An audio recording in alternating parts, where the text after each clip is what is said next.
With the Butt Kicker Gamer 2, what you see and what you hear is what you feel.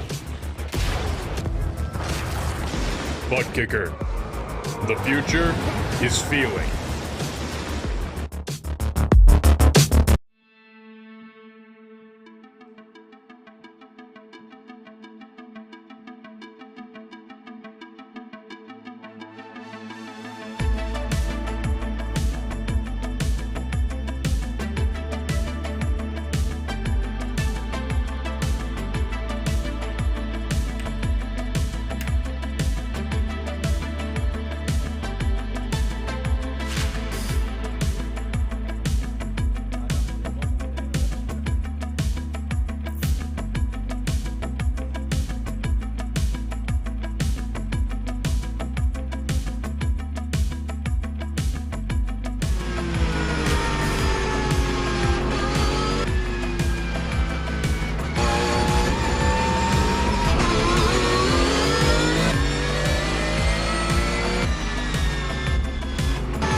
I'm feeling a little bit like the Proclaimers here at Daytona. You know, I would watch 500 miles, and now I'm going to watch 225 more. We're back at Daytona for the second week in a row in the PRL NASCAR Cup Series, and in the day of the Daytona 500. It's time to go Daytona racing in the next-gen NASCAR Cup Series vehicles once again here in the PRL. Joey Tebben here alongside Ewan O'Leary in the booth. Mike Yao producing behind the scenes for us here. Another Proclaimers reference, and about 225 miles will be over and done with here, but that's a long way away. 90 laps on the board, 90 minutes on the board. It's Daytona, Ewan. What more can I say? Yeah, what more can you ask for as well on this weekend? We just watched the Daytona 500. I'm presuming most of these drivers did as well. And jump straight on iRacing, and we're going to have a little mini version of our own. 90 laps coming up here tonight, and hopefully more entertaining finish. If I'm honest, I didn't enjoy the final few laps, I've got to say, in real life, but I'm sure we'll be delivered a great finish here. Yeah, luckily here on iRacing, if you do get a large accident on the final lap, they're not going to throw a caution. They do that to preserve the safety of the drivers in real life, but luckily we're all good here in the virtual world, so we will hopefully end this race under green. But we're about to end this championship under green, because there are very, very few rounds remaining.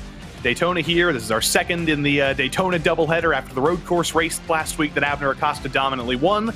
We take on the wild card of the Oval this week, then Auto Club Speedway coming up next week, and the season finale at Las Vegas Motor Speedway in the first week of March. We've synced up to the real NASCAR Cup Series schedule now that that's kicked off, and it is crunch time. If you want to issue a challenge to our dominant championship leader, Matthew Long, you've got to do it now. You're running out of time to do it. Abner Acosta currently sits 16 points behind Long. He did take a big chunk out, though, at Daytona last week with a win on the road course, and Matthew Long starting from the back. James O'Brien within touching distance as well, as is Chris Hudson. And those are looking like the four that could contend for the championship in Season 1 here, unless something absolutely crazy happens and Josh Daniels and Richard Regan Jr. can take some massive strides out of that lead. Waldo Walden, Lou Christian, Pat Harvey, and Brett Punkari round out the top 10 in the drivers' standings. Then in the team standings, things are very, very close up top between Dirty South Racing and Private Label Team Hype.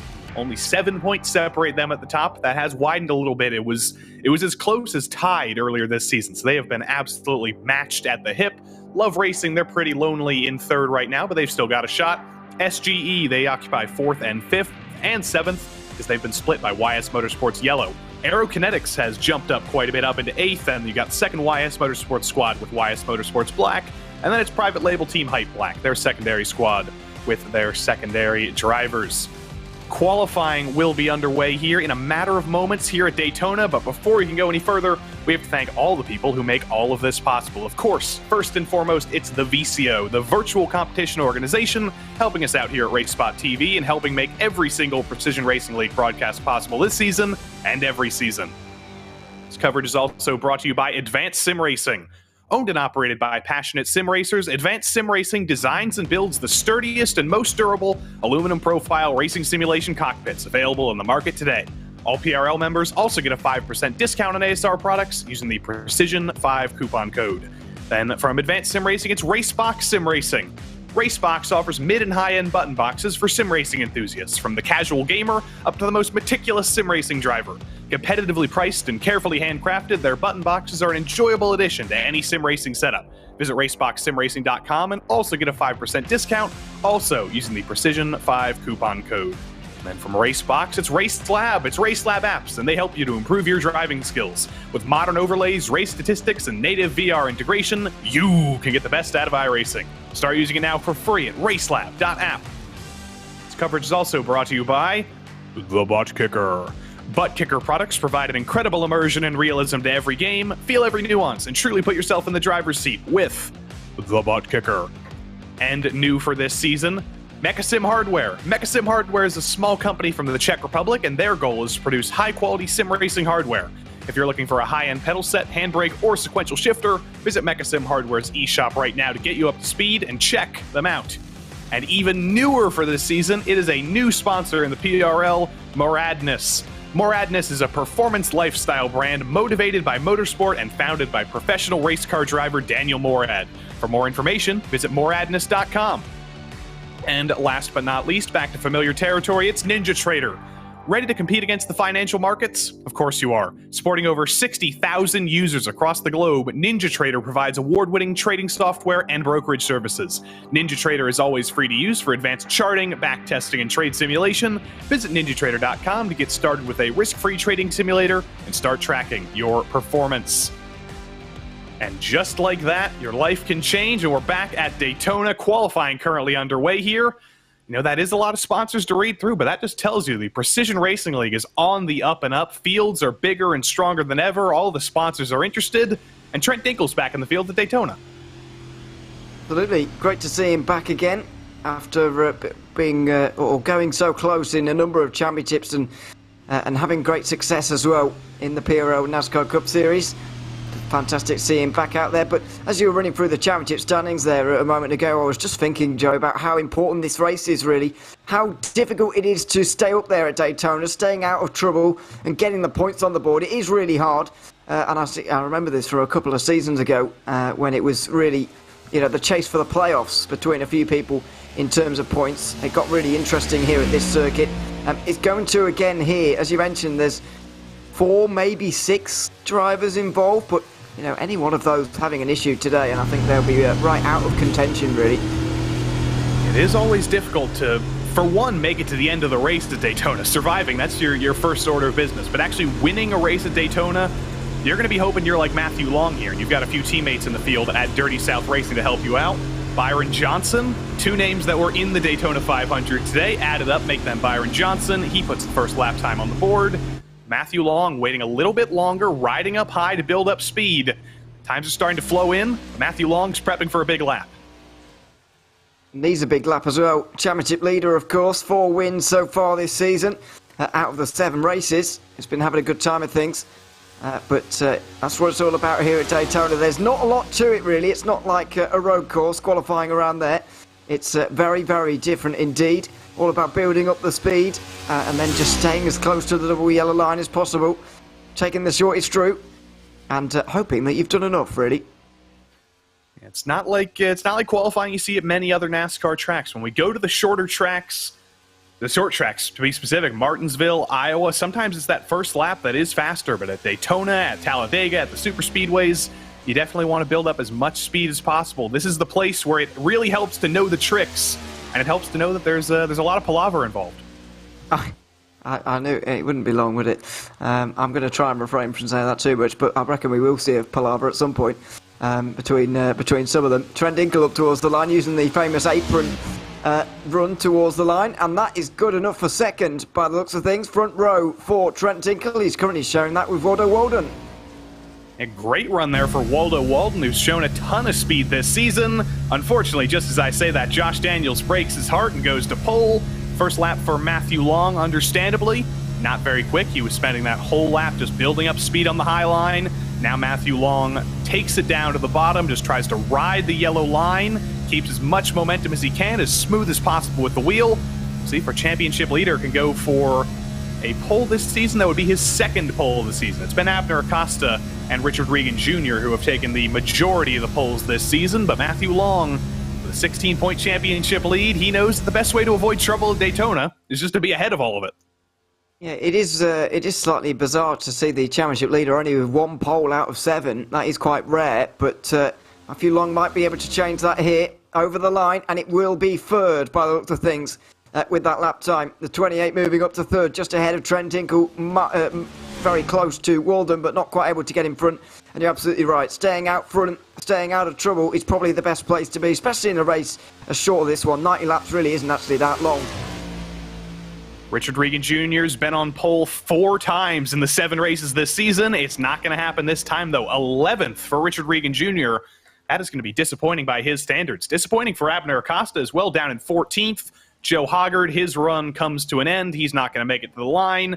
And a driver who is very, very strong on the super speedways, Joe Hoggard. Look for him to move his way up from the back in 23rd. A few drivers did elect not to qualify. Nobody was disallowed from qualifying this week. Nobody got any penalties from the road course race last week, but a few drivers, so we will see once we have the grid loaded up here, elected to just go to the back of the field. They're going to hang out and hope they can avoid some of the early race drama. But up front, for the first time in a couple of seasons, it's Josh Daniels on pole for the 9th time in the PRL NASCAR Cup Series, and his first time since 2022 Season 2. He'll start on pole alongside Waldo Walden, one of his best qualifyings ever, I have to believe. Still no poles for Waldo Walden, but starting from the front row, that is going to be a very, very good sight for him. Your championship leader, Matthew Long, starts 3rd alongside Trent Dinkle. Robert Besaw Jr., a good qualifying for him. And Ken Olland starts from the top 6. P7 went to Jay McDonald. He starts alongside Pat Harvey. Richard Pruitt, very strong in the super speedways in the Truck Series. He starts alongside Taylor Stout. Then it's another Dirty South Racing driver with Richard Regan Jr. alongside Mr. Consistency this season and a potential championship contender, James O'Brien. Unlucky 13th went to Jose the Funky Cole Medina. He starts alongside Abner Acosta. Chris Hudson, much lower than he's used to in qualifying, in 15th alongside Roy Grande. And it's Brandon Walter for private label team Hype Black and Mr. Lou Christian on row 9. Last cars in the top 20, Jordan Slater's back in the field alongside his teammate Robert Gamble. Tom Amassi and Eric Papineau, both drivers who tend to shine in the super speedways, ahead of Joe Hoggard, who always shines in the super speedways. His teammate Stephen Hassett joins him on row 12. 25th, Clayton Ham, who won here last time we came to Daytona in this series. He starts alongside his teammate Byron Johnson. And then Brett Punkari, Charles Sumner, Mark Kalin, and Aaron Beaver all elected not to qualify. So it's a 30-car field here tonight. Do you want to be at the back? Do you want to be at the front? I think you can't really answer that question, but you do know you don't want to be in the middle. I think basically the story is going to be everyone's a genius after the race, because one of those 2 answers is going to be the right one, and it's going to be very obvious afterwards, but to us right now, we've really got no idea.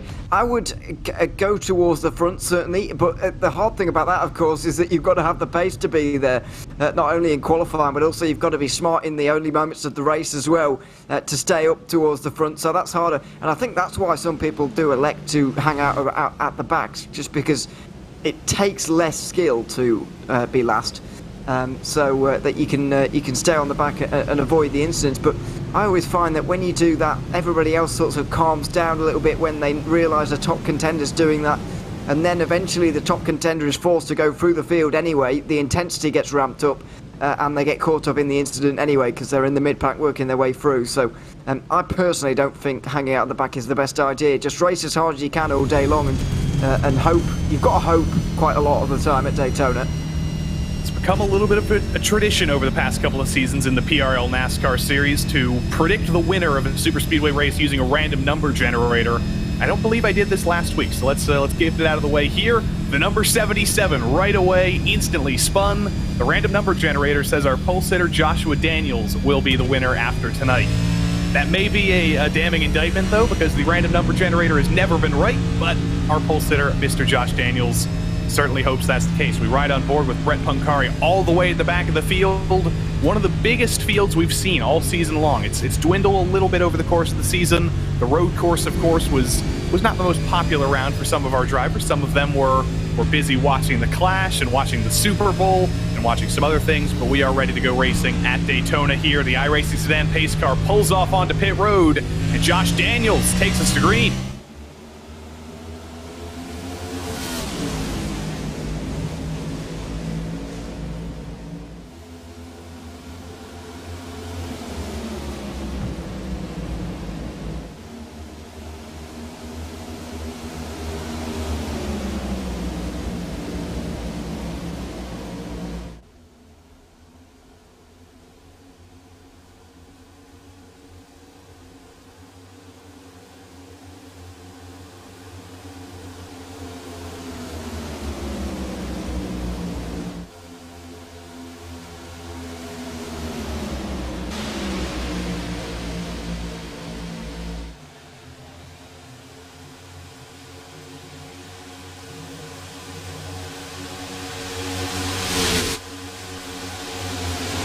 Amazing how a lap flies by at just under 200 miles per hour. Josh Daniels holds the lead over Matthew Long. A little bit of a tandem working together up front.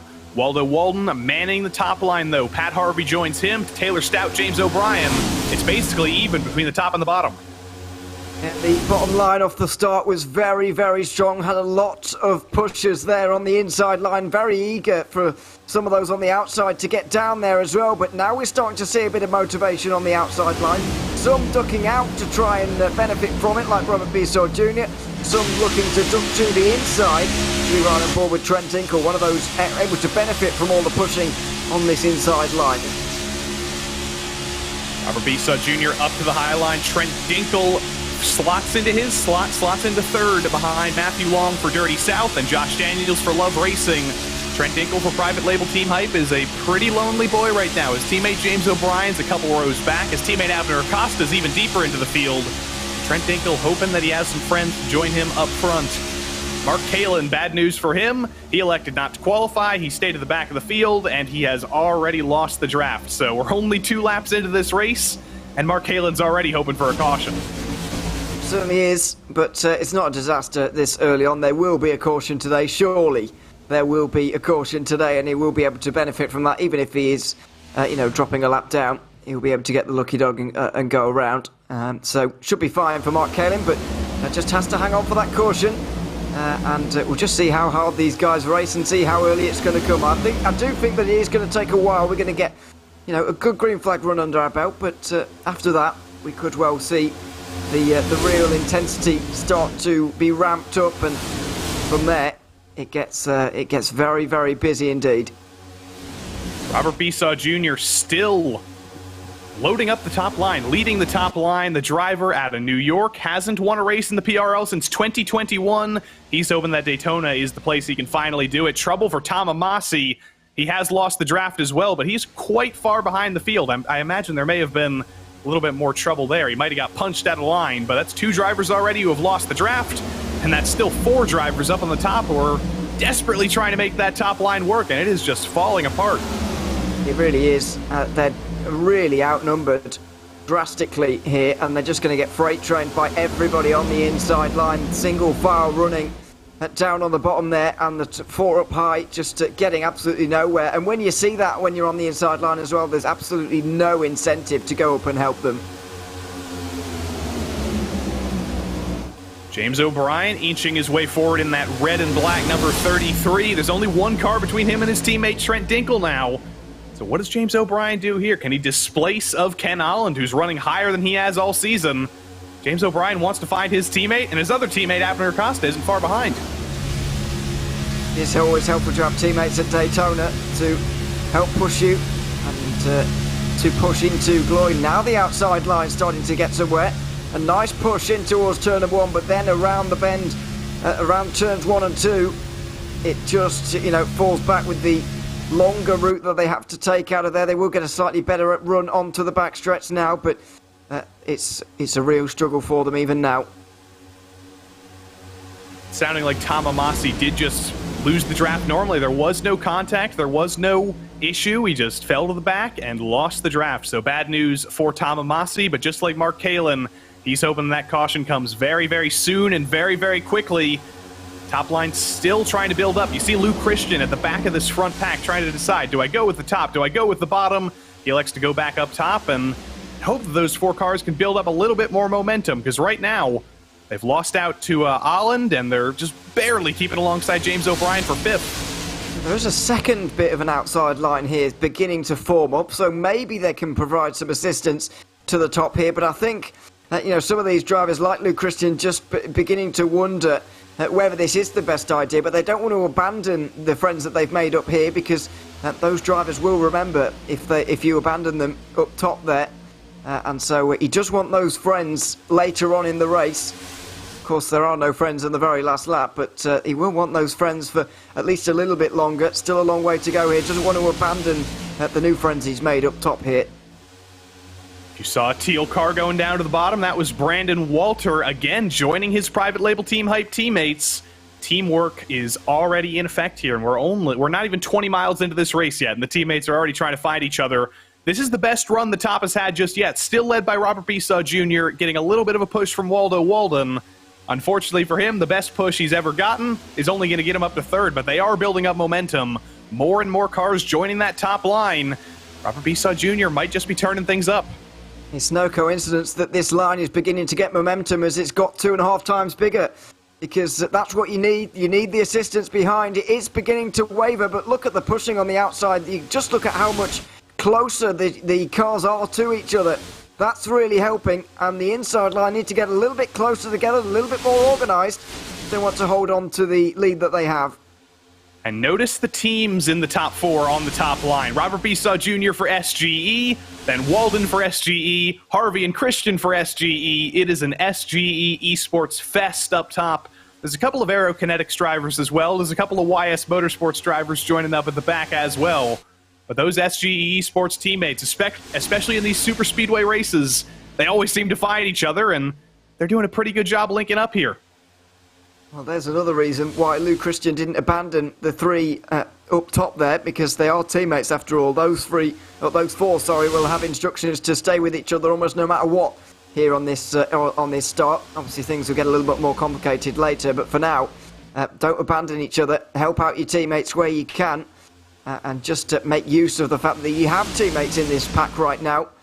We still have plenty of cars within it, so big momentum. They had momentum, but it looks like it's stalling out a little bit now. Joshua Daniels is able to hold on to his lead, and he's led pretty much every lap so far. Here comes Robert Besaw Jr. That momentum on the high line, it's finally built up. Besaw leads for the first time, but he's not going to ditch his teammates. He's not clear of Josh Daniels on the bottom, but that's going to be promising. For once, there's a driver in the lead of this race, and it's not Josh Daniels, as there's a little bit of a pop-out for Jordan Slater and Eric Papineau. They keep it out of the wall, though. They keep it out of each other. Robert Besaw Jr. continues his challenge for the lead. I think the 3 was still denied that point for leading a lap there, though. I think Joshua Daniels just about got the nose in front, but 10 laps in, it's pretty much dead heat between the inside and outside line. You can see that the outside has still not got the help that the inside does, but they are a lot closer. They're more organised, and I guess with teammates, they're more trusting of each other to push as they are. Look at Waldo Walden pushing Robert Besaw Jr. down to the bottom now. That's a surprise. Robert Besaw Jr. leaves his teammates to lead the race on the bottom ahead of Josh Daniels. Waldo Walden is left to flail on his own and try and recover any momentum.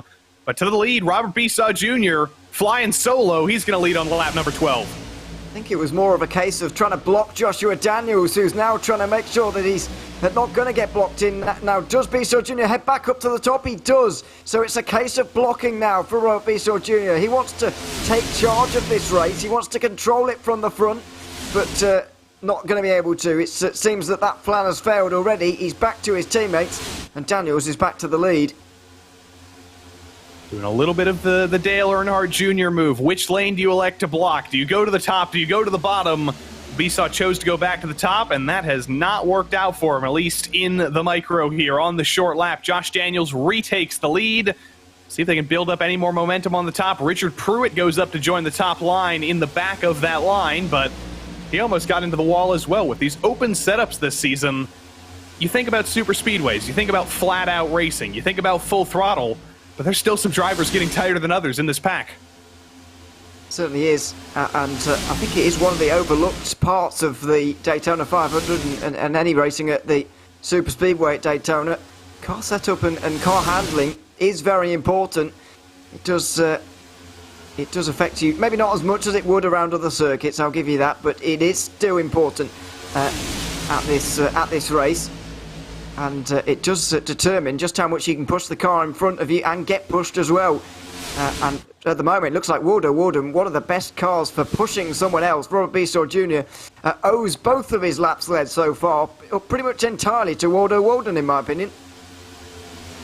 Waldo's definitely going to think, maybe in about 70 laps time, you know, I'm sick of pushing my teammates. I'm sick of doing all the work. I want to win the race for myself. I want to get my first PRL win. And that tends to be when things go haywire at Daytona in the finish, when teammates cease becoming teammates, when friends cease becoming friends, and it's every driver for themselves. Well, that's to come in quite a long period of time, but now we're seeing a push from Matthew Long, who's starting to actually use the front end of his car at the moment to push Joshua Daniels to the lead, and Long noses ahead for second around 3 and 4 as well. So we're starting to see the inside line fight back a little bit more. You can just see their cars a lot closer together than they have been in previous laps. They're now organised and their numbers beginning to show. And look who's been moving through the field. I pointed him out in qualifying. Joe Hoggard qualified 23rd. A relatively disappointing qualifying for him, both on the super speedways and at any track, but look at him up on the top line. Of course, there are far fewer cars on the top line, but by virtue of going up there, by virtue of adding a little bit of momentum, Joe Hoggard is 2 steps away from the top 10. Absolutely, exactly where he wants to be. Very strange lines going on through 3 and 4 there. Some pretty badly handling race cars at this stage. 15 laps into a run, the tyres will be wearing down a little bit. Not too much of a factor around here as well. But as I mentioned, car handling will be important. That top line, though, beginning to stall out a little bit. They drop back as the top 2 get clear. But now Robert Bisor Jr. just pulls alongside Matthew Long. And then falls back again. Trent Dinkle will get back up into 3rd place, and then it will change again on the back stretch as the outside line get themselves in order. But it does look like their numbers are beginning to tell on the inside now. We're going to have to start worrying in a couple of laps' time, as the pack has been pretty calm so far. We've seen a couple of iffy moments, but other than that, we haven't worried about much. But Tom Amassi and Mark Kalin, they've now lost the draft so much that they're 40 seconds off the field. We're going to have to start thinking about lap traffic here at a super speedway, especially at Daytona, that's so much tighter than Talladega. You can get around lap traffic, but you've got to hope that they're as nice as possible and giving you as much room as possible when you're running 2x2 all the way through the pack. Yeah, are we going to see someone try and be a hero here? Do an AJ Allmendinger if you were watching the race. Anyway, it doesn't matter. I was just about to say the same thing. Yeah, it was absolutely wild, but then he ended up in the lead of the race about 20 laps later, so I don't know what was going on there. But anyway, yeah, we'll just see whether they decide to stay on the low line, really, or go up high and be helpful, because we do see this with lap cars very often. Sometimes you want to get in with the pack, you want to get the draft, and so, you know, you stay on the inside, you're going to get absorbed, and you're going to be able to kind of run with the pack from there, but it's not particularly helpful for the leaders. And it can cause incidents, so we'll just see what the 2 of them decide to do when we get there. Trouble for Mark Kalin, potentially. Is he pitting? Is he hitting the wall? Is he doing something? I don't know, but our timing screens and our intrepid insider, Nicholas Hunter, have just yelled at us. Mark Kalin's in trouble. There he is. He's been caught by the pack even quicker than we expected, so I don't know if he ran into trouble, but either way, Mark Kalin has gone 1 lap down. Did a very good job of staying out of the way, though. We caught a very brief glimpse of that car there, but I'm not convinced that car didn't have damage on it for some reason. There may well have been contact with the wall. Yeah, it looks like he may have indeed touched the wall at some point, but no caution. No need for them here, thankfully. We'll stay green if we can. And very pleased about that. So we'll stay with it, and Tom Amassi will be absorbed very soon. And Mark Kalin's just brought it down pit road, so that damage that he got from that incident, he's already going for a very, very early pit stop. We're believing that the pit window is about 40 laps, so unless we get a lot of caution, it will be a 2-stop here. Mark Kalin getting that first stop out of the way very, very quickly. Let's see what happened here with Kalin and Tom Amasi coming into turn 1. Kalin giving Amasi a little bit of a push, backing out of the draft, and there he goes. Oh, dear me. Bizarre. Very bizarre. Got into the apron, though, and, yeah, straight up into the wall. 8 minutes of required repairs now, reportedly, for Mark Kalin. So that will be, unfortunate time for him. Now then, what is going on here? The outside line has shot through, as we see. Joshua Daniels has had... Is that Joe Huggard, maybe, who's slid right up in front of him? It could be. Yeah, Joe Huggard leads the bottom. And Abner Acosta, from the lead pack, has just pitted. It looks like a completely normal stop. It was 9 seconds in the box. It looks like it was almost planned. He took left sides, and we've got more drivers coming down as Matthew Long ducks down pit road. Well, this is bizarre. Oh, Tom Amasi there on the outside got loose as he's overtaken by the leading pack. The pack split into 2 now as well. As we were watching that replay of the 62, clearly a bomb's gone off in this group, and now there's cars everywhere. We were having a nice, calm time watching everybody run 2 by 2, row by row, as Joe Hoggard gets tight and gets into the wall off of turn 2. It's all kicking off. It's all going crazy now. Matthew Long down pit road with his teammates Regan and Walter, or his teammates Regan and Stout, rather. Brandon Walter is in as well to join his teammate Abner Acosta. Dirty South Racing and private label Team Hype going off strategy early.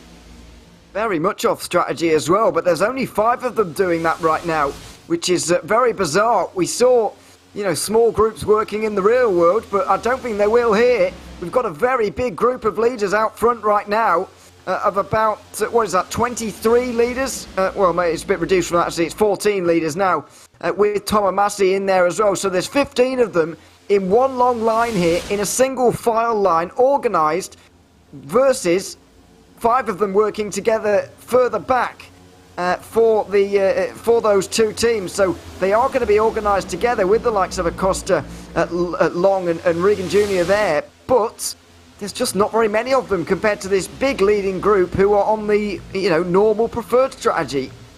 And it was unanimous for Dirty South Racing. All 3 of them came in, but for private label Team Hype, they're split. Acosta and Walter came in, but you see in the middle of this line, Trent Dinkle and James O'Brien are still very much out there, still riding, still likely saving fuel about 6th or 7th in line. Private label Team Hype have not agreed on a strategy here. I wonder as well if those pit stops didn't split up this group as well, because Jose Medina is currently heading a group in 15th place, further behind from the rest. So there's the second group on the road, being led by the 24. They're chasing the leaders, but obviously with less cars in that train, they are struggling to get anywhere near. That's Charles Sumner. We're just focusing in on 3rd in line there. But where are the other 5 as well? Because are they joined up with these guys or not? I don't think so. They're about to get lapped. The other 5, Regan, Long, Walter, Acosta, and Stout, they're in preparation to get lapped in a couple of seconds' time. Or in a couple of laps time, rather. We can't see them just yet, but they're about 44, 45 seconds behind the lead pack. They're going to go a lap down very quickly. Well, this is bizarre. It would be interesting to know quite how the leading group split apart. We're not entirely sure. It does seem, though, that all of those 5 only took 2 tyres, whether it was rights or left. There was a bit of a disparity, but only 2 tyres for them. So it was the regular pit stops. For the 5 of them, now formed up behind the 56, but a bizarre strategy, really bizarre. There is Waldo Walden in second. I bet they can't believe their luck at SG at the moment. You've got to have that tickling feeling in your brain. Is it all too good to be true? Could this all fall apart a little bit later? I don't know what Waldo Walden's thinking right now, but I'm very focused on Walter on the hood of Waldo Walden's car. It's usually a Where's Waldo type paint scheme. He's usually leaning into the nickname, but now it's just a tongue twister with Walter, Waldo Walden. Don't make me say that about 14 more times. I'm trying to say that after a few pints. That'd be tricky. But yeah, having a great time at the moment. And fair play to them as well for persisting with the outside line, because it didn't look particularly hopeful for them and didn't look particularly fruitful for them. And at some points, SG Esports were completely out on their own, but they did persist with it. And they've got their rewards now. They've got everyone running up in the outside line here. They've got everyone out behind them. They've distanced a fairly sizable group off the back, being led by Jose Medina here for 15th. They've got Ken Arland and Richard Pruitt off the back as well, as things stand. They just lost the draft from the group, so the group is down to 13, but they're catching those 5 that pitted earlier on, and they're the fastest group around this super speedway right now. It's a very interesting group of drivers here. Jose Medina, such an experienced driver in the PRL. He's been with us in both the PRL Cup Series and the Xfinity Series and the Truck Series. He has been around for so many races for so long, still waiting to get a super speedway win. He's been close a couple of times. Of course, he's been around. He's had a couple of top 10s in the past couple of seasons. He's definitely looking at Daytona as a place where he could really shock some people and go for a big result. As is Robert Gamble and Aaron Beaver, 2 new names to the series this season. Charles Sumner, the veteran in the middle of it all. He wants to get back on top for the first time in quite a few seasons. It's a mix of veterans and inexperience here as we tune in a little bit further ahead to a driver who's kind of in the middle of inexperience and the veteran, and it's the 5th member of the RaceSpotTV PRL NASCAR Cup Series broadcast team. It's the world's shortest staircase in Lou Christian's house. Yeah, I can't believe they got a handrail there, but anyway, yeah, that's... I've never noticed that before. We've seen that onboard camera a lot of times, but there we are. Yeah, very much in a good place right now. In 4th, in a good place in terms of this race as well. Still catching those guys out behind. Richard Bregan Jr. Ran a 47.3, we'll call it on the last one. A 46.7 was run by the leaders, so half a second a lap. Being caught now from those 5. Clearly the 5 of them are quick, but they're out on their own and they're just being outnumbered now. Nearly 3 times the amount of numbers here in this big group. So nearly 30 laps in here. They're being caught, and it's big danger for the 5 of them if they go a lap down. So we cross the line here. It's lap number 29. We're expecting about 40 laps to be the limit of the fuel. So if these drivers out front are just electing to go as long as possible, it's not going to be very long until we start to see them force down pit lane for fuel. We look a little bit further back to Ken Holland and Richard Pruitt. There is Richard Pruitt. We ride on board the back of his Logitech steering wheel, I believe. There's a checkered flag shower curtain of sorts behind him, and he's representing Melendez Online Consulting with that number 24 and his teammate Mike Witt's job at Frito-Lay. Unfortunately, no Mike Witt in the field tonight. That is disappointing. He's always strong at the super speedways, but Richard Pruitt still trying to do his team proud. Certainly is. And interesting to note that these 2 have moved down to the low line as well. They were detached after running up high earlier on, but they've moved down low. And now what will Jose Medina do as he closes in on the 2 of them? Will he fall into line, or will he go high and try and go through on them? He's going to get into the back and push them up to speed. So 2 more added to this second group, but they're now 7 seconds adrift from the 12 leaders, which includes Tom Amasi as well, the first driver 1 lap down. Very much enjoying himself here and getting a free ride. You know, as a car a lap down. There is the front of the race again. Pat Harvey, always a differentiable paint scheme in this field. You never miss Pat Harvey with that bright teal, Listerine mouthwash looking color. I always appreciate drivers who put those bold colors on the car because you can never miss them. And Pat Harvey has been very hard to miss this season. He's unfortunately not had the results that his speed would show, but he's qualified up front. He's raced up front. He's had plenty of shots. And again, he's one of those drivers who has just a few wins in the PRL NASCAR Cup Series. He's been to victory lane 1 single time a couple of seasons ago, and he's one of those many drivers who really, really wants to make it number 2 after a little bit of an absence. Certainly, as we've got pit stops here for Mark Colan. He's still in there after nearly 10 minutes. But seeing Ken Arlen, by the way, dropping down the order in that second group on the road. Not entirely sure why. Richard Pruitt is still leading the group around, and it is starting to get a little bit nervy, and you know, starting to be a little bit of movement now in this group of leaders, as they are now being caught ever so slightly themselves by the 5 behind. Richard Bregan Jr. starting to run some very fast laps now, and a low 46 from them on the last lap, as opposed to a low 47 from the overall leaders. We're starting to see a few drivers just peek out of line a little bit, not to form up their own line, not to go for any positions, but just to get the nose out of the little air pocket, just to get some clean air on the nose to cool it down. We have to remember that, unlike some other seasons, it switches back and forth in the PRL. Sometimes as Jose Medina gets into the back of Richard Pruitt into turn 3, it's an incredible save for Richard Pruitt, but that's going to break up this line even more as Richard Pruitt got a little bit out of shape. Jose Medina bumps him into even worse shape. Well, do not push in the corners, and do not push like that in the corners. Certainly not. The 24 the 24 nearly is pushing around Richard Pruitt, who will have been working at that wheel. He looks as calm as can be. He's not phased at all. No, he looks a bit angry actually, based on those words. I'm not great at reading body language, but that didn't look pleased. And so Richard Pruitt will fall into line in 18th in the race, but really had his hands full there. My goodness. He's going to be telling Jose, you Richard blew it. Well, that was... It's not over yet. He could come back from that. I'll redeem myself. If he does win, there's not that many things that rhyme with Pruitt, but I think I can organize something. Yeah, okay. Well, I'll give you. It was very inventive and very clever as well, so I appreciate it. Suet rhymes with Pruitt. He could get a victory pudding. I'd never heard of that in my life, to be honest. But anyway, yeah, we'll see if he gets there. Still a long way from the front of the race, though. Top 12, very much getting away. As you mentioned, 40 laps is around the fuel window. You do wonder, though, just how much fuel some of these guys in the mid-pack are saving here, because it is only a 90-lap race.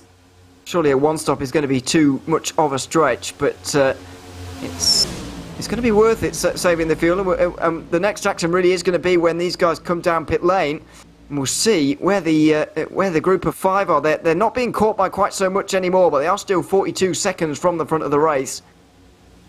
Byron Johnson says he's pitting this lap. There's another look on your screen of what happened between Jose Medina and Richard Pruitt. Medina just not squared up to the back of Richard Pruitt, and the Melendez Online Digital Consulting paint scheme hangs on, and Richard Pruitt's probably going to be consulting his rear end after that. But here we go. Here comes the whole lead pack, other than the 2 private label team hype drivers. But everybody desperately attempts to get on the brakes, braking as late as possible. Road course experience helps sometimes, but everybody has slowed it down as there's a little bit of an incident coming in. Oh. 2 drivers further back. I think that was Eric Papineau, potentially. No, Clayton Ham gets turned as 2 drivers were fighting over the entry to their pit boxes, and Clayton Ham gets turned the wrong way around. And in the second group, very nearly a similar situation as well there with the 24. The 924, as you can see by the small 9. Oh, that's very close. So very much we're seeing the reason maybe now why those 5 decided to come in on their own. Is it a better idea to pit on your own there and just take those few laps a bit slower? Because it is so hard to get on pit lane. It's not so much the slowing down, it seems, but finding your pit box and finding the right place to be. As they come out of pit lane, though, it is those 5 that pitted early going to be in the top 5 by the end of this sequence, and by some distance as well. Here comes Dinkle and O'Brien, the last 2 takers. Those 2 drivers that you saw come together coming into the box, I believe that was Clayton Ham and Chris Hudson. We'll have to take a look back when we can to see how that happened, but here comes the merge. The 3 Dirty Racing drivers up front, then 2 private label team hype drivers. It's a pack of 5. Remember, these guys came in 16 laps ago to flip the strategies, and they're about to absolutely destroy Trent Dinkle and James O'Brien off of pit road. Absolutely blow by them here. So Trent Dinkle is going to have to form up with the rest of them. Lou Christian has found himself at the front of a second group that's only got 5 drivers in it at the moment. Joe Huggard and Eric Papineau weren't able to quite get there. That's a lapped car. Might even be Tom Massey making his way out of pit lane there. There's the second group, though. I think they're going to have 7 to 8 drivers in it. But it just shows, I doubted that early pit stop call from these 5, but they are 5 of the fastest drivers in the PRL NASCAR Cup Series. And at this circuit, they've got 5 of the fastest cars as well. and that has really helped them vault them into the top 5 positions. Here's what happened to Clayton Ham and Chris Hudson on pit lane. Ham in the middle of a 3 wide there, slams on his brakes. Hudson has nowhere to go. And you never like to see a little bit of a parking lot fender bender on pit lane. Absolutely not. And that's going to do more than bend a few fenders, I think. It's just a real mess. And as I said earlier, that's exactly why people decide, and Chris Hudson having a nightmare getting into his box here as well. It just shows that maybe pitting with a few less teams and drivers flying about is maybe a better idea, as these guys did, although Brandon Walter really loose through 3 and 4. Very, very loose. Like I said, open setups in this series, so you're going to see drivers get a little bit looser than you'd necessarily see them, but Brandon Walter loses the pack, almost loses the car, and his teammate Abner Acosta's losing touch with the Dirty South Racing drivers as well. Regan and Long and Stout, they've done some great work on this setup. It's working very well for them, but on the left side of your screen, we see what happens when a setup doesn't work so well. Well, he's going to lose the second group as well, I'm pretty sure, as he rejoins right now. But let's see what happened to him through 3 and 4. He's following Abner Acosta on the turn-in at 3. So loose. My word. And it's not over. Even at this point, he's getting on the power out of 4. And he was having a terrible time keeping that one going straight. So fair play to Brandon Wattle for making sure that's still on the road and not causing a caution. But he's dropped down to 10th, and he'll now join up with Trent Dinkle and James O'Brien in a 3-car train, you would imagine. This field very spread out now as a result of these different pit stop strategies and a long green flag run. These Dirty South Racing drivers, they are known to work together very, very well. They've found a very, very strong setup. I don't know what results that Regan and Long and Stout pulled in the iRacing Daytona 500 over the past weekend. I have to imagine they ran one or multiple of those, because these are 3 of the best drivers on the NASCAR side in iRacing, and evidently very, very strong at building these super speedway setups with Regan and Long and Stout and Reese Bogue as well in the background. This is a team that is showing up every other team in the PRL right now. Clearly decided that they knew that. And they decided that running out on our own here and making a bit of an advantage away from the rest is a better idea, because traditionally you see those small groups and they just don't work. But that's just testament to how quick these cars are. They're able to run on their own with very little help, and able to beat the big pack that were pretty organised by the end, headed by SGE Sports. So very impressive indeed. And it would be an absolute dream for these 3 to go to the line together in this fashion. I can't see that quite happening, but it's a great advantage to be here, and a great place to be in. A little 2-car tandem, a little bit further back. Joe Hoggard and Eric Papineau, they've found a pair of buddies. They're together for SGE and YS. Unfortunately, it's great to have 1 car with you. It's way better than having 0 with you. But they're going to struggle to find any pace to catch up to the front of the pack. It's Richard Regan Jr. and Matthew Long and Taylor Stout go a little bit Gauss gun there. It was a little bit of a Newton's cradle action as Stout hit the back of Long, Long hit the back of Regan.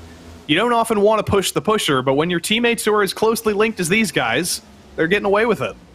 They are getting away with it, and that's exactly why they're making pace as well right now, as the second group begins to battle a mid-46 from that first group on the last lap. And what's it going to be for the second group? A mid-46 as well, other than for Abner Acosta, of course, who's dropping back. But they're running pretty much the same pace. The gap holding at 5 seconds, even though there's more than double the amount of cars in this group. They're not able to go as quickly as the 3 in front, just basically because they are so quick. Regan, or the Dirty South Racing setup, it may be nuclear fast, but the question is it going to be faster than about 3 times the cars built up on the bottom here? We'll have to wait and see. One of those cars in the background, your eyes do not deceive you, that is Mark Kalin back out on track after 10.5 minutes of repairs. He got them all done. He's 15 laps down, though. He's going Connor Daly mode right now. We're probably not going to see him on the lead lap for the rest of the race. but there's still 47 laps to go. There's plenty of opportunity for calamity, and there may be a few more positions on the board for Mark Kalin as he sticks it out. Absolutely, some more points to pick up as well. He was in and around the playoff discussion at the end of last season, so any points picked up, even at this early on in the season, will be very, very important indeed come the end, so very much worth having. And he might even be assisting these guys a little bit with a bit of an air bubble to the back of these drivers. But some more some more drivers about to be picked up right now. Roy Grand and Charles Sumner and Ken Ireland are in a bit of a train at the moment, and they're about to be caught by the three leaders. And so we are about to have a bit of a lapping going on, but these 7 are beginning to close. 4.2 seconds now, the gap. It's an interesting melange of drivers here, led by Lou Christian of Nashville, Tennessee, and the owner of the world's shortest staircase. He's had so many chances this season to win his first race. It's essentially become a little bit of a meme in this series. It's become a little bit of an insult to say that Lou Christian's been so fast. When's he finally going to get his first win? This could finally be the week if he does lead this line up to those top 3. You can see them. They're just in the back of the shot there. That's something very new. These guys had their own camera shot for the longest time. It was Dirty South Racing in a world of their own. But sooner rather than later, that Lou Christian-led pack will bring this gap down. First and foremost, though, Richard Riga Jr. has to look ahead because there's more lap traffic to navigate. We've got some chicanes at Daytona. Yeah, they're going to be getting a bit of a draft very soon from the 3 in front, and then they'll be able to benefit from them. I don't think they'll fall in behind and push them. I think they'll go to the outside and hope that they can cling on to the back there, but we'll wait and see.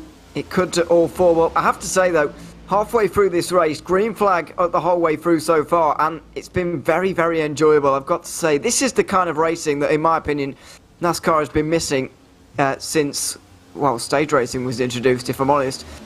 With the constant amount of cautions, you just never see a long green flag run and a race developing quite in the fascinating way that this one is. But that's why we have sim racing, I guess. This race has been very good so far. And that's been a theme of this season, not just at the super speedways, at basically every track.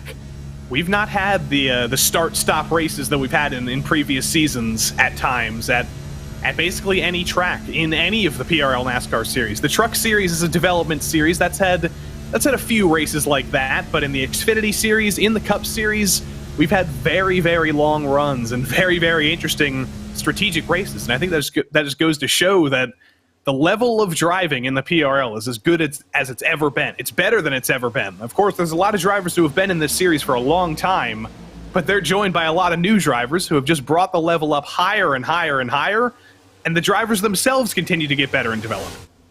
Certainly do, and it's fantastic to see clean racing throughout the field. 30 drivers out here, and we're keeping things very clean at Daytona. Much to the dismay of Lou Christian at times here, because he'd want to be with the 3 leaders, not able to. You saw the 3 of them go to the high side there of those lap cars. They were able to get through nicely, no issues there, and they further distance these guys. Although Christian goes a bit up to the high side there to get past Charles Sumner, who clearly must have had a problem in that first group there, because he's dropping back at a real alarming pace there.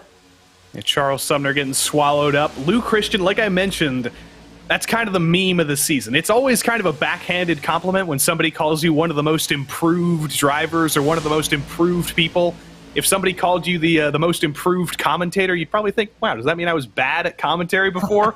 But Lou Christian, he has been so good this season that it's nothing but a compliment. He's come so close to winning his first race so many times. I'm sick of saying it. He just needs to win his first race. It kind of depends how good you were before, to be fair. If you really were terrible, then most improved is good. But no, by no means was Lou Christian in there at all. And yeah, it is only a matter of time before that race win. I think it is for many. When you see in these series, when they're going a long time before that race win, just a lot of races before a race win, you just think, one of these days, almost by the law of averages, it's going to happen. And you feel the same way about Lou Christian. So we'll see if today's going to be the day. And a super speedway, I think, with the unpredictability, with all respect to him, with the unpredictability that you get at a super speedway, then today is one of those days where it really is possible. If you want to talk about a driver who's not looking for his first win, Richard Regan Jr. is going for number 54 in the PRL tonight, and that's big because Abner Acosta, with his recent wins in on the road course here in the Cup Series last week and in the Xfinity Series, Abner Acosta has put himself alone second all-time on 54 wins. But if Richard Regan Jr. wins tonight, he can go back to tying with Abner. We can have a tie for second all-time in wins. I think Richard would like that statistic. None of the drivers ever like to tell me that they're thinking about statistics. Bradley Holly told me he's not worried about his Wednesday night win streak being broken.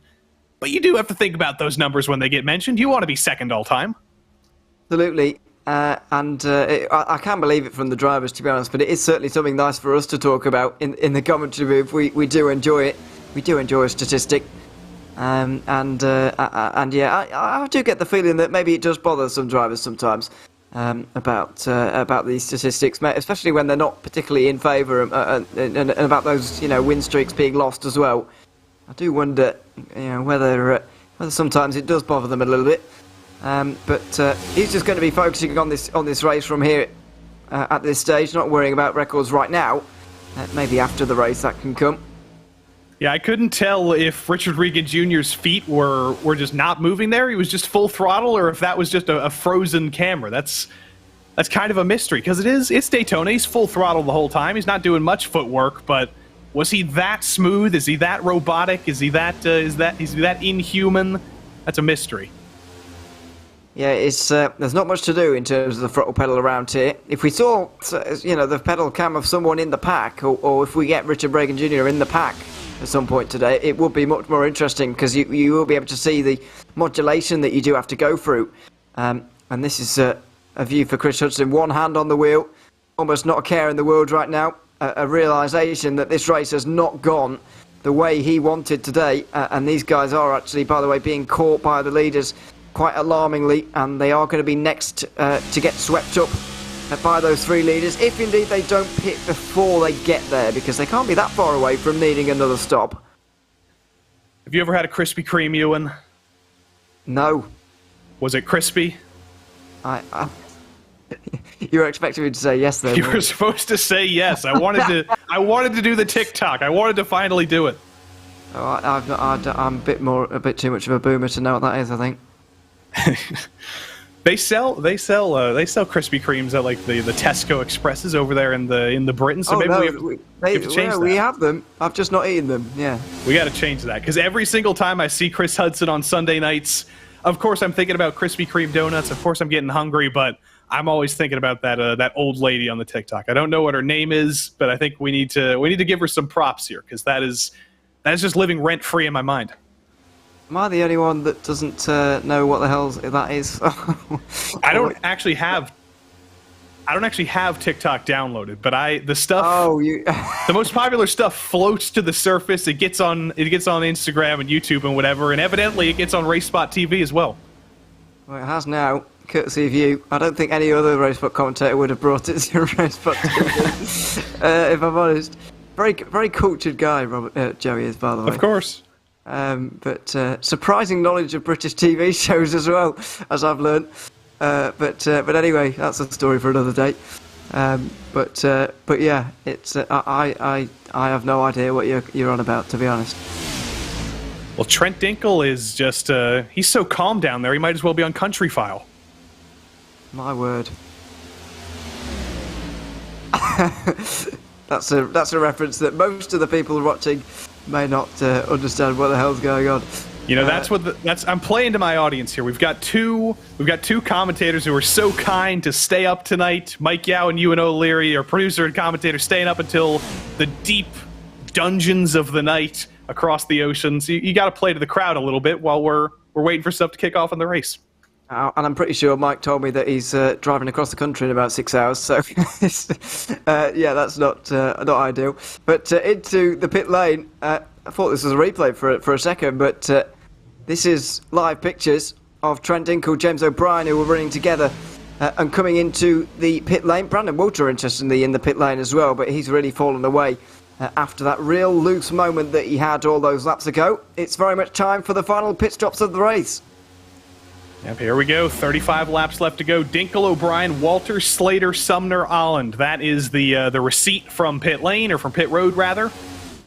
Richard Regan Jr., Matthew Long, and Taylor Stout still waiting. And your eyes don't deceive you as well, by the way. In the second pack, it was coming down to a point. It came down to about 3.8 seconds.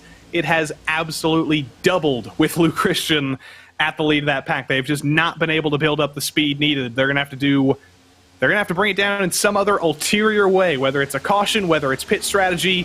You're going to have to do something off the wall if you're going to want to beat those 3 Dirty South Racing drivers, because they are just running away continuously. Still running really good laps. A mid 46 at lap 56. This is lap 57 going to be completed right now. What are the lap times going to be? Well, it's not going to tell me for the moment. Yeah, low 46s, low 46. Sorry, 46.2 for all 3 of them on that occasion. 1.1 seconds quicker than the second group. And 8 tenths quicker than the third group. We caught a brief glimpse of there. The big group for 10th place, even running faster than that second one now. So for some reason, the pace really going out of it, and Waldo Walden getting overtaken by Abner Acosta. They're now starting to disagree a little bit, and that will only slow them down further. Gonna be any more takers on this lap? Looks like the answer is no. But we're going to expect to have some takers very, very soon, because Richard Regan Jr., Matthew Long, Taylor Stout, and Abner Acosta, they've all been out on track for 37, 38 laps now. So they will need to come down very, very soon to get more fuel in those cars. Well, they've run side by side, and they've taken themselves out of the back of the group, and now they'll be on their own. So that was really unsmart, I would have said, but... Good word. That's... yeah, not really English, is it? But hey, it wasn't a good idea, and now even more motivation taken out of that chase now. I think what would be smart for Abner Acosta would probably be to minimize his losses and come down pit road this time, but Dirty South Racing, they're going to do that. Regan, Long, and Stout, the trio are all in. Regan gets it slowed down, Long gets it slowed down, as does Stout. No harm, no foul for any of them, no pit speeding.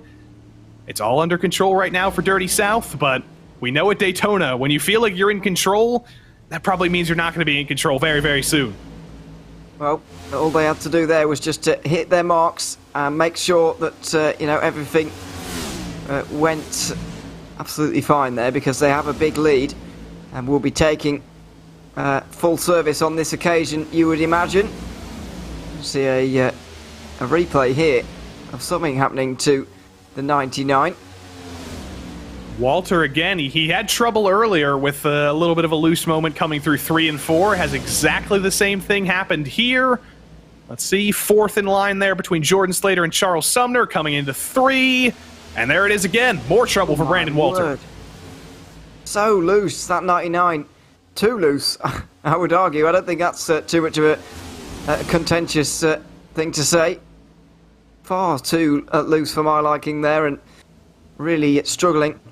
This group, by the way, is a combination of people on all sorts of different laps. I've got no idea what's going on here. Robert Bisor Jr. is on his own, but he's with other people for some reason. Trent Dinkle's in here, but he's a lap down. He's with James O'Brien. They're on the same lap, so the top 2 are on the same lap here. Charles Sumner's not with these guys. He's 2 laps down, but he's with Jordan Slater, who's also battling with him. Yeah, this is a right mishmash of a group. With people all over the place. It is a strange pick and mix of different laps. Mark Kalin, he's the easiest one to resolve. He's still 14 laps down. But you see in the foreground there, Abner Acosta has finally decided to bring it down. That fuel tank has run dry. Jay McDonald is in. Gamble, Papineau, Hoggard, Johnson, and Beaver as well.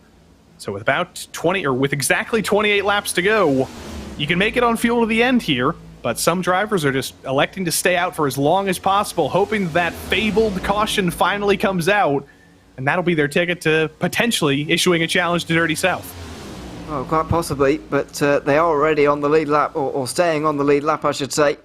So it would be difficult to do so. There is the leading group of 4. Lou Christian heading them.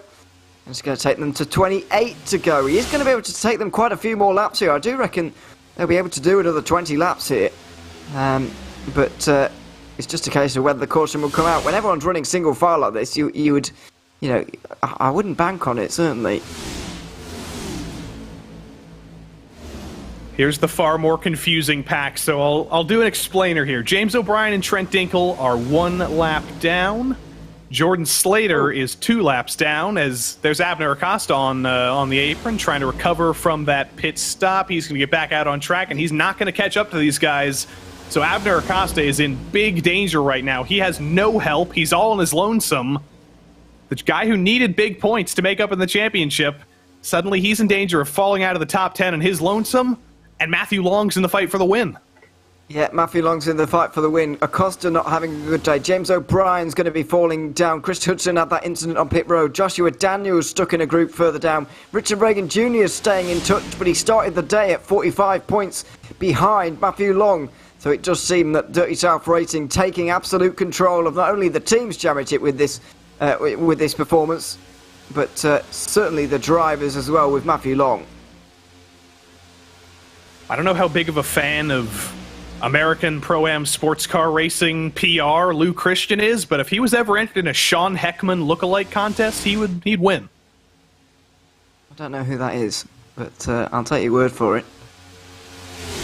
It's one of Lou Christian's many names to fame here.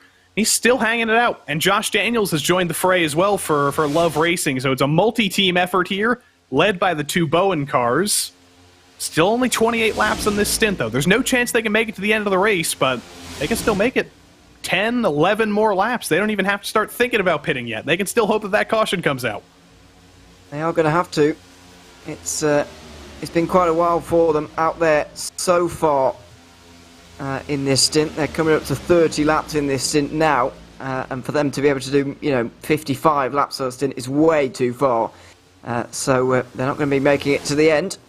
But they are probably going to pit as a 1, 2, 3, 4 ahead of these guys who will, if everything goes well for them, end up 1, 2, 3 by the end. But there's a bit of a group going side by side. Maybe we'll get a bit of a pack forming here towards the end of the race. It's pretty hard to believe. We haven't really had pack racing for a very long time now.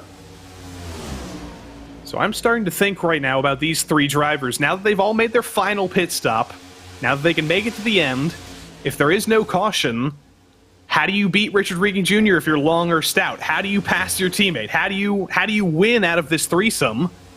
That's the question. When the teammates do all break apart, when the alliances end, somebody's got to win this race.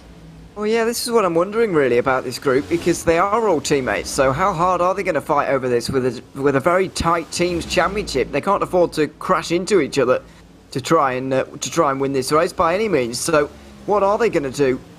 I'm not entirely sure here, really. So we'll wait and see here. But I have got no idea just how hard they are going to fight for this now, with the situation they find themselves in. Very awkward between them all. I mean, there's no doubt that if it stays green, it will be contested between these 3. But as opposed to how you get around Richard Regan Jr. cleanly and without awkwardness, I've got no idea.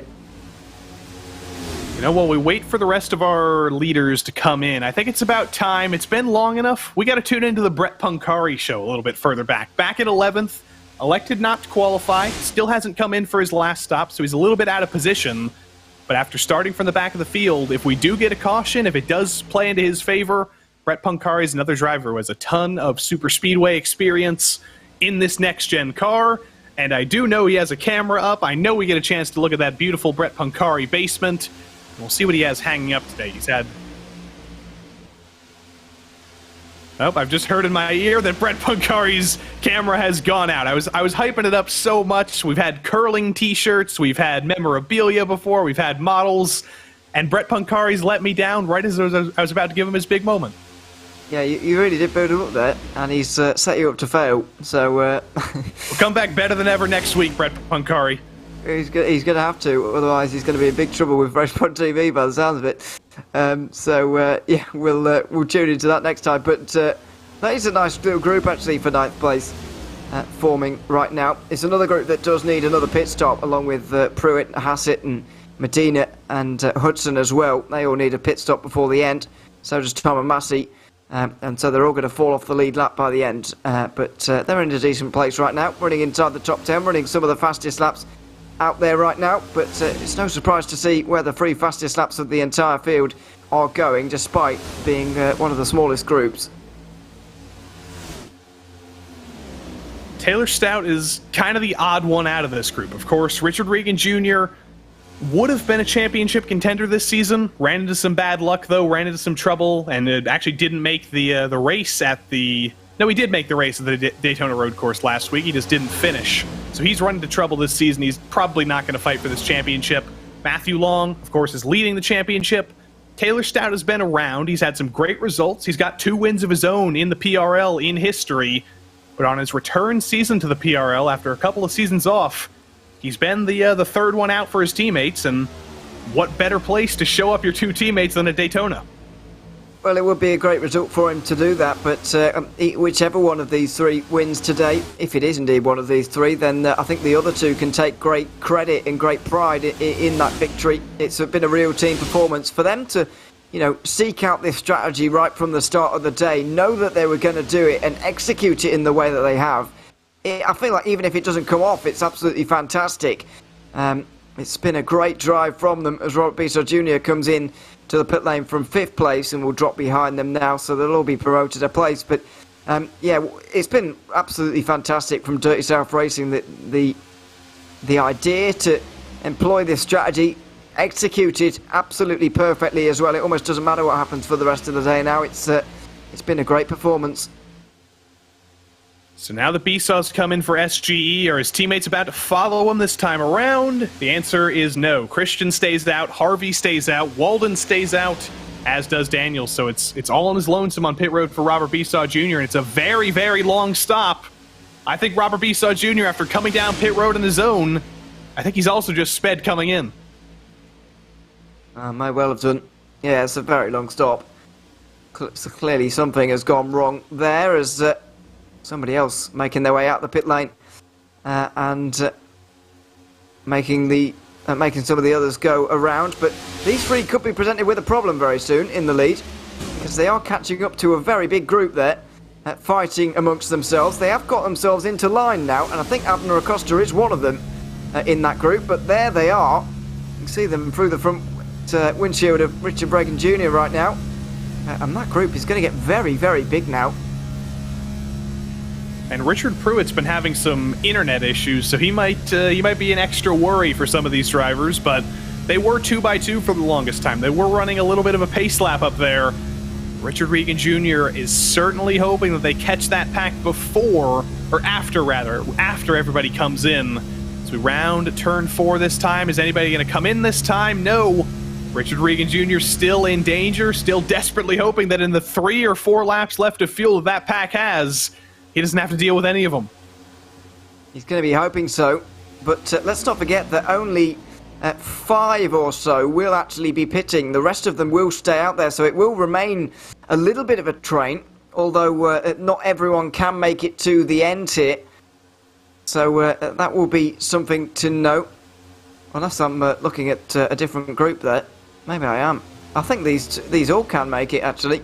If this is the Joe Hugger group from 15th on backwards, then they certainly can all make it. And this is a bigger group as well. So this is the group with, for 8th place, that the leaders are catching. But the 3 Dirty South racing cars are catching a group that won't have to pit for the remainder of the race. So they will have to battle with them right to the end.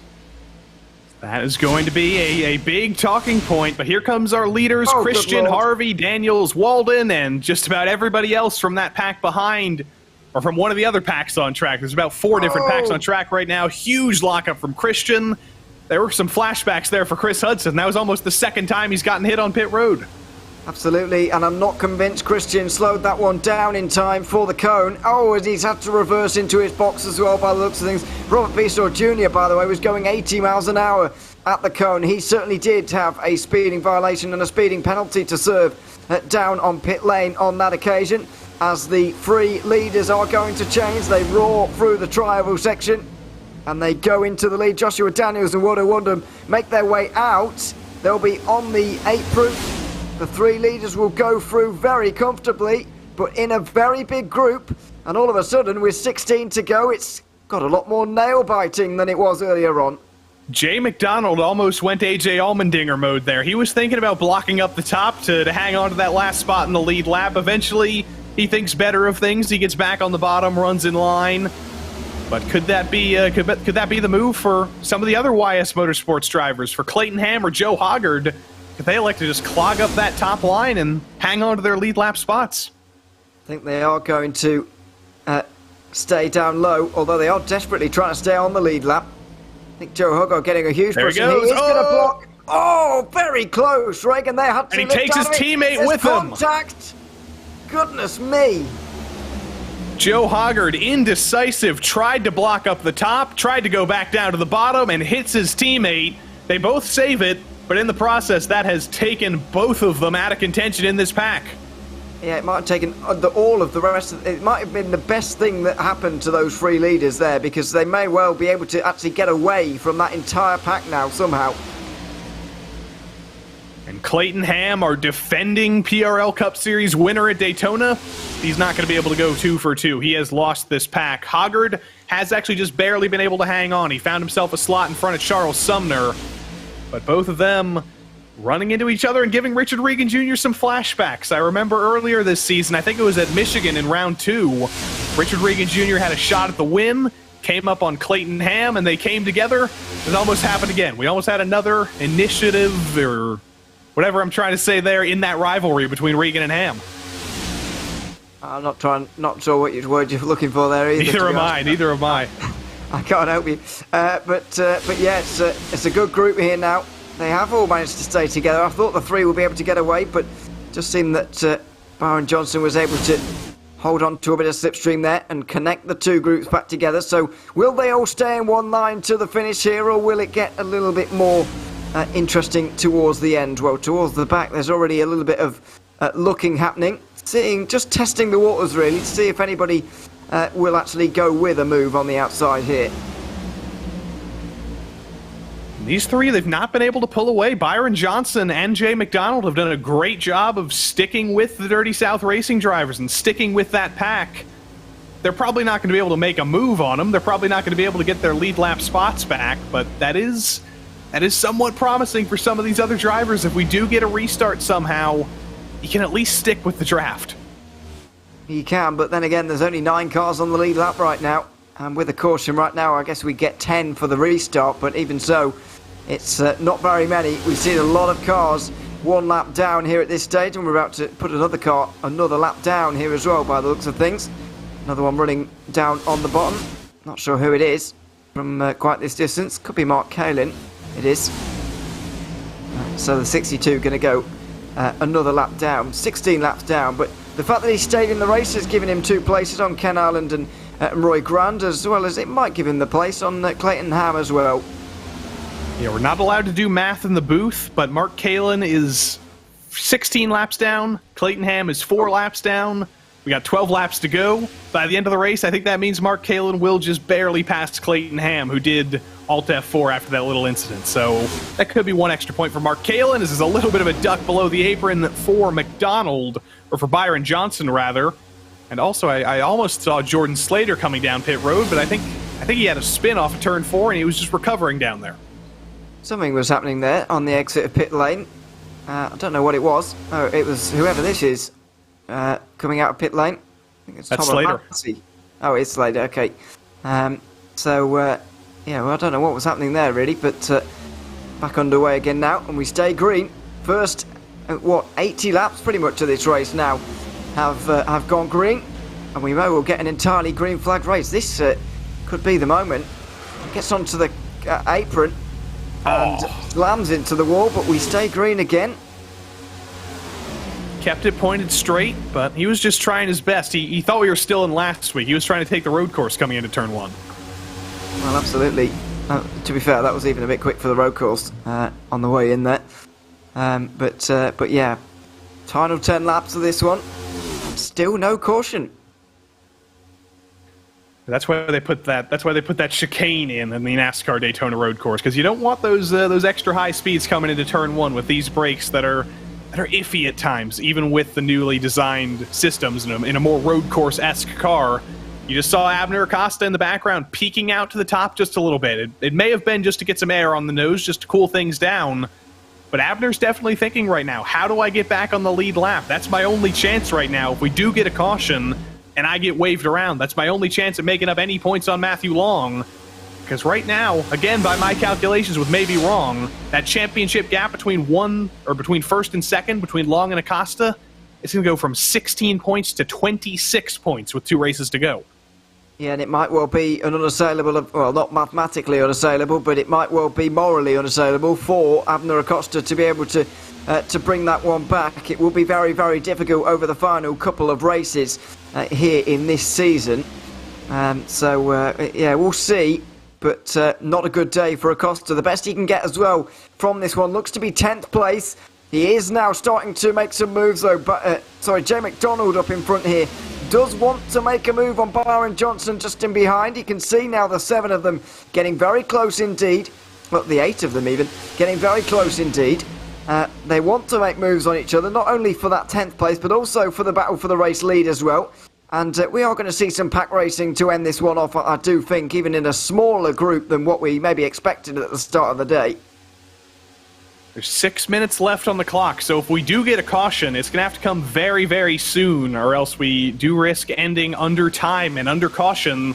At 90 minutes, the race will end. It doesn't matter. There's no green-white checker. There's nothing like that. After 90 minutes, the race is over. So if there's going to be a caution, if some drivers want to be brought back into the fray, it's going to have to happen soon. And also, I think I may have been proven wrong. I think the timer may be a little bit nicer than I thought, because we have run green the entire way. 83 times about 3/4 of a minute. We've only run about 60 minutes so far, so we do still have 24 minutes left on the clock. That graphic was correct. My timing's just wrong. If we do get a caution, we will get to make it easily on time. I think you were reading the predicted time remaining in the race with the pace we're running at right now, not the maximum time this race can run for. Yeah. That's why I said we can't do math in the booth. It's too much of a palaver. Yeah, there it is again. But yeah, it's difficult to work out these things. But the fact that we've had a full green flag run should mean that even with a caution late on here, we should be able to end this race on the green pretty much no matter what. Here, depending on what happens in the remainder of this one. But it's just a question of what will happen here. 6 laps to go, 5.5 now. And will there be a move for the race win? How is it going to happen? How is this pack going to change over the last laps of this race? Bad news for fans of Aaron Beaver. He is the latest driver to join the Meatball Club. He's made heavy contact with the wall, and he's going to join... Well, there he is, in the foreground of your screen. You just barely saw him there. It was in turn 1. Got a little bit loose, and Aaron Beaver smacks the wall. That's going to be the end of his day with 6 laps to go. Staying green again, though. We've seen a number of drivers hitting the wall and managing to keep the race green. Mark Cannon being one of them. Ken Arland, Roy Grant, Jordan Slater. Now, a number of drivers have been able to keep this race green despite incidents, and the 97 looks like another of those drivers at the back of the group we've been watching. Here's Aaron Beaver in the 97 coming through. I believe this is turn 1. I've kind of lost my sense of perspective with... No, this is off of turn 4. Everything looks good. Everything looks fine. And I think things are about to get a little bit less fine coming into turn 1. He's behind his teammate Robert Gamble. He's just behind this little pack, and we've seen lots of drivers get upset arrow-wise into turn 1. Here comes the 97 of Beaver, and Beaver's going to be saying, damn. That's very close to causing a caution there as well with the iRacing mechanics. Wow, that was very close. But you can just see the new damage model playing its part. And unfortunately playing its part a bit too much there for him, as we've got movement in that group. That battle for 10th place looks like it's been won by Abner Acosta. With the looks of that, there was big moves coming out of 2 there onto the backstretch. I think they may have enough to stay in the group just about, but that was very close to all of them losing the draft. Things are kicking off here. 3 laps to go, or 4 laps to go at the line. No, it is 3 laps to go at the line. it's crunch time now. If you are one of these two teammates who isn't Richard Regan Jr., you've got to start thinking about making your move here. Do you wait until the last lap? Do you wait that long? Do you go a little bit early? Do you show your hand early? And the other question is, are any of these lap cars going to play into this? Could Abner Acosta go back to the outside to try to get his lap back? I don't think he's going to have any speed to do so. No, I don't think so. With these three on the bottom here pushing each other, it's very clear to see that they are the fastest in this race right now, and they are deeming away from the rest. They're so much quicker than the rest as we're going to get 2 to go here. How is this battle for the race lead going to be resolved? 5 miles remain at Daytona. You can feel the tension. If we do get a caution here, we will go to a green-white checker. We do get one opportunity in the Precision Racing League for a green-white checkered finish, and we do have the time to do so. We've got plenty of time to play with, but will we need it? With the field as separated as it is, it's going to be immensely difficult to get a caution, but that's going to be great news for Richard Regan Jr. and Matthew Long and Taylor Stout. It's been Dirty South Racing for the first 89 laps of this race up front. They have found an absolutely incredible setup. They've showed up the rest of the field, and now they're going to take the white flag, and suddenly all those teammate alliances are done. It's every driver for themselves. Well, 1 lap to go, one more time around at Daytona. How is the battle for 10th going to be resolved behind as well here? Because they're all still very, very close indeed. How long is Matthew Long going to leave it here to duck out and make this move, or is he just going to get freight trained if he does? Jay McDonald is going to pop out to the outside, but that's not going to do anything for him. Taylor Stout to the outside as well. Is he going to get some help from the lap cars of Gamble and McDonald? He's going to get a little bit of a push. It's going to help him pass Matthew Long. He gets to the inside of his teammate, Richard Regan Jr., but he checks up. That's going to check up Matthew Long as well. And is that just won the race for Richard Regan Jr.? Can Taylor Stout get a run coming to the line? He's got a very long way to do it, but he's got Gamble and McDonald clogging up the top. Here comes Long on the bottom. Here comes Stout on the top. Who's going to win it at the line? Taylor Stout steals it from third on the final lap and wins his third race in the PRL. That was insanity coming to the line. Well, I thought through turn 3 there that the race was done, that Richard Regan Jr. had that one, and another side-by-side across the line there for 4th place, by the way, won out by Lou Christian there, but I thought that Regan had it. Ends up in 3rd place. Taylor Stout and Matthew Long did have enough pace to get up there by the end, and partly because of all the fighting that was going on there for 10th place. That was eventually won by Jay McDonald. Abner Acosta finished a lap down in the end. Jay McDonald and Robert Gamble, I think, actually unmapped themselves on that final lap, which very much helped. This is going to be big trouble for Abner Acosta. As I mentioned, Matthew Long comes home 2nd. Acosta comes home 12th. That's going to mean it's a 26-point gap in the championship in the final 2 races. But we don't care about either of those 2 drivers right now because it is all Taylor Stout all the time here. Dirty South Racing drivers, they're all teaming up here to do a spectacular spectacle in front of the fans with some donuts against the wall. And for the first time, I'm going to get this number exactly right for Taylor Stout. His last win was 2022 Season 1. It has been a whole year since Taylor Stout last went to victory lane. And this will feel very, very good indeed. A great team performance from them, by the way. Top 3 in the championship. Surely they have considered themselves have won the team's championship now with that performance. It's not mathematically won yet, but surely it is in the minds of them and their rivals as well, I guess. A great team performance for them to employ that alternate strategy from very early on and to execute it in the way that they have as well. Really, really impressive driving once again, and it's allowed their driver, their main man Matthew Long, to take charge of this championship as well. Taylor Stout victorious at Daytona, just over his teammate Matthew Long, and Richard Regan Jr. comes home in 3rd. Lou Christian was 4th at the end of it all. He was the driver who ended up leading that 2nd pack ahead of Pat Harvey. Josh Daniels finished P6 ahead of Waldo Walden. Then it was James O'Brien, Trent Dinkle, and Robert Gamble, your last drivers on the lead lap. Only 10 drivers left in the lead lap at the end of this thing. Jay McDonald was the first driver 1 lap down ahead of Abner Acosta, Byron Johnson, Chris Hudson, Stephen Hassett, Jose the Funky Cold Medina, Brett Punkari, Joe Hoggard, Eric Papineau, Robert Besaw Jr., Brandon Walter, and Richard Pruitt all went 1 lap down each. Then Charles Sumner and Tom Massey ran into little bits of trouble. They were 2 laps down. Aaron Beaver, big damage. He was 8 laps down. Jordan Slater was 12 laps down.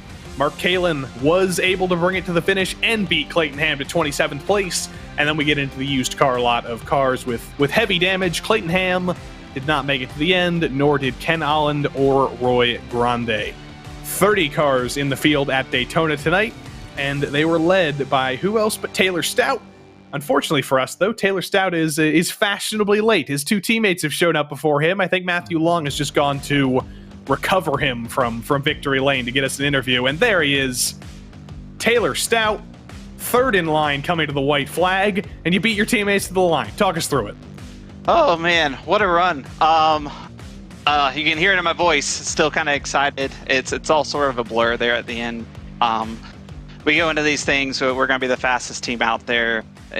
We can't, when it comes to racing each other, we try to keep it clean, obviously, and we have enough respect to none of us are going to live for each other, and no one wants to win when it's given to them. And I got a huge run there at the end, and got to jump on Richard. I know he needed the points, but at the end of the day, it's a race, right? So really good teamwork by all 3 of us. I think we showed what we had out there. You definitely did. You guys in a 3-car pack, I think you were faster over the course of a lap than some of the 10, 12-car packs we saw. So how much work went into building the setup for Daytona this week? And you can't tell us your secrets, but why the heck were you so good? Honestly, I mean, the setups are fast. I think there's a lot of fast setups out there, but it was a teamwork. It was the 3 of us together. Strategy around pushing, managing temps, when to push, how to push, having that 3rd guy, all that sort of stuff. It ultimately 100% teamwork. It's not an individual car that wins the race. It was a whole group. So big shout out to Richard and Matt. 2 more races to go in the season. Auto Club and the season finale of Las Vegas. It's our last super speedway of the season, but how are you feeling coming into those last 2 tracks? Are you going to keep the momentum up?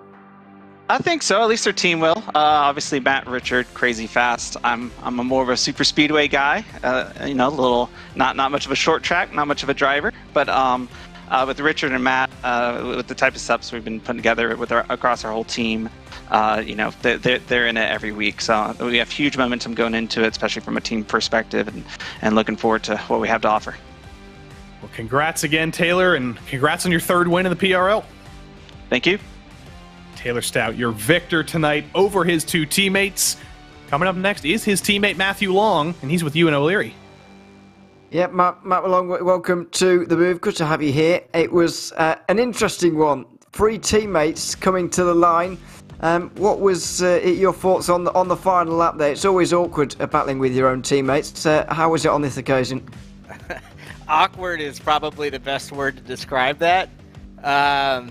With 10 to go, we kind of chatted and figured we'd just race for it. It's a race after all.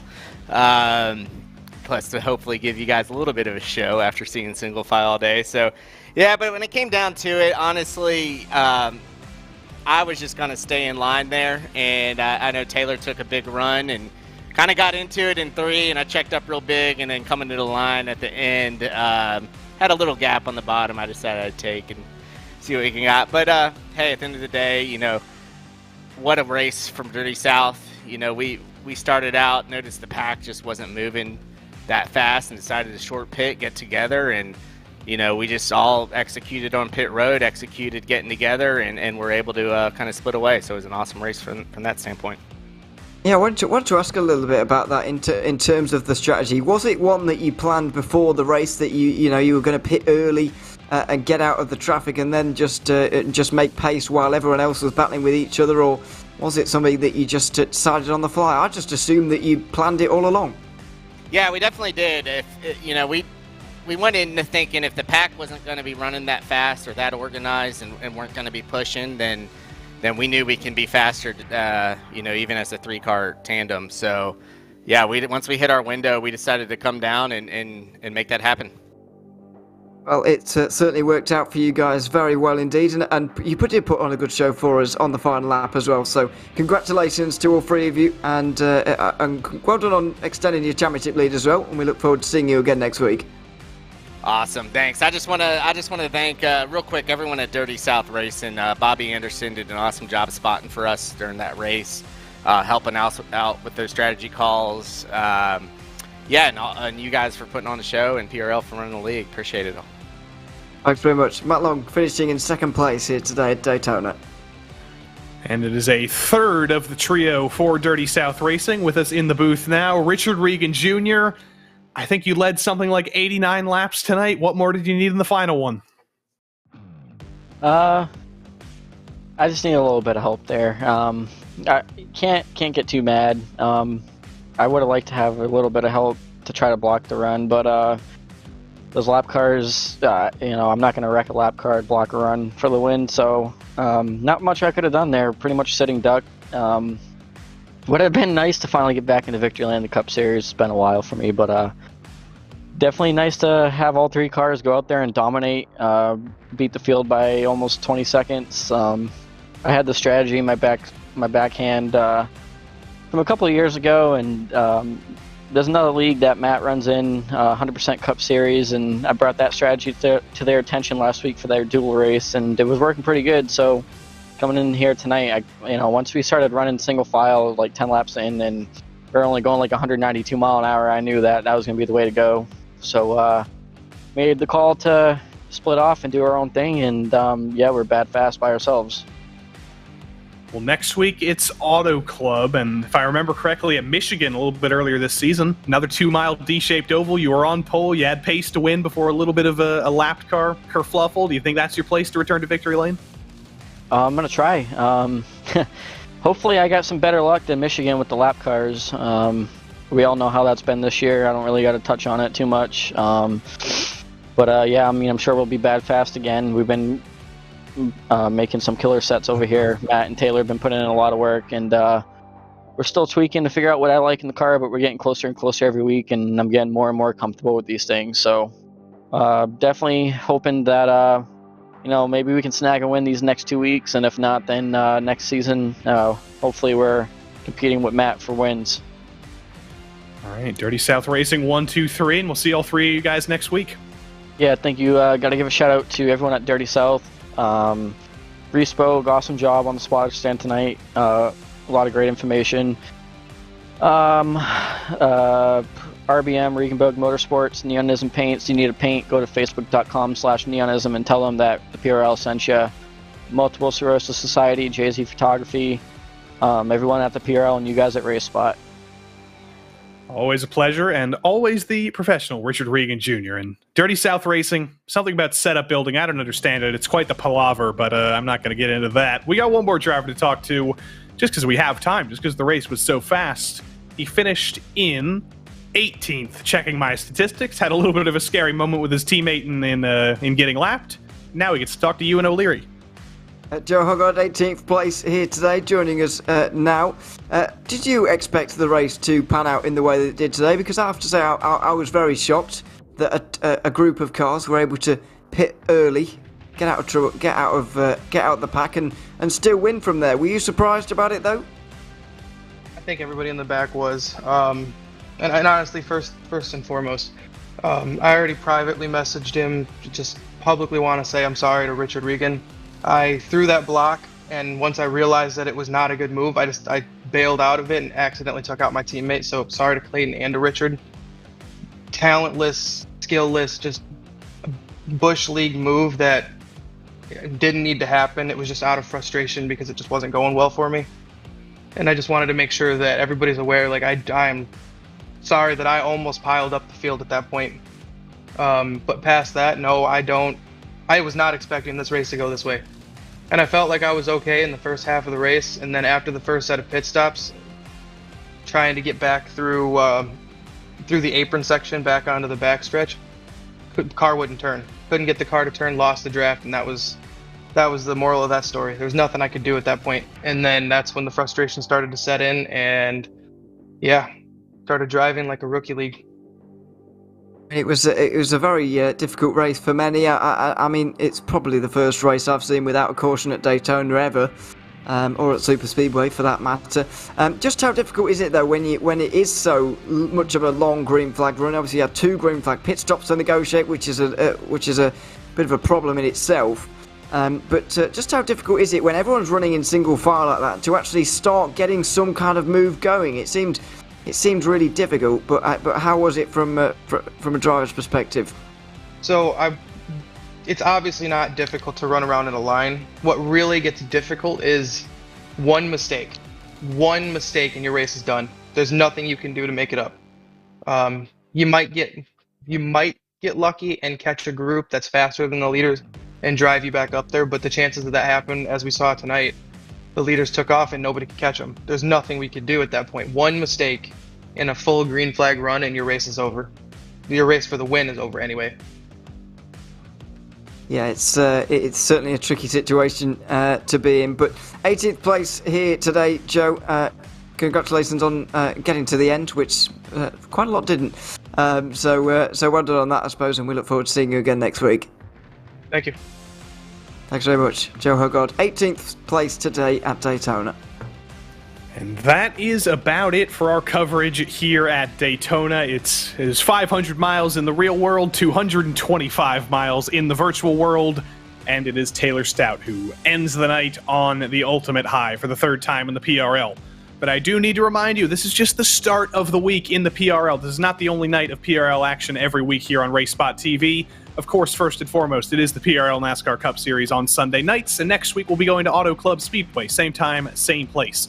But on Monday nights, it's the GR86s and the GT4s. On Tuesdays, it's the GT3 doubleheader. On Wednesdays, it's the PRL NASCAR Truck and Xfinity Series. And on Thursdays, it's the PRL IR04 and F3 Series. 5 nights a week, all the racing you could ever want, all here on RaceSpotTV. We hope you'll join us for any or all of them. We thank you for tuning in tonight. I've been Joey Tebben. Ewan O'Leary has been with me in the booth. Behind the scenes has been Mike Yao. Until we see you next time, so long.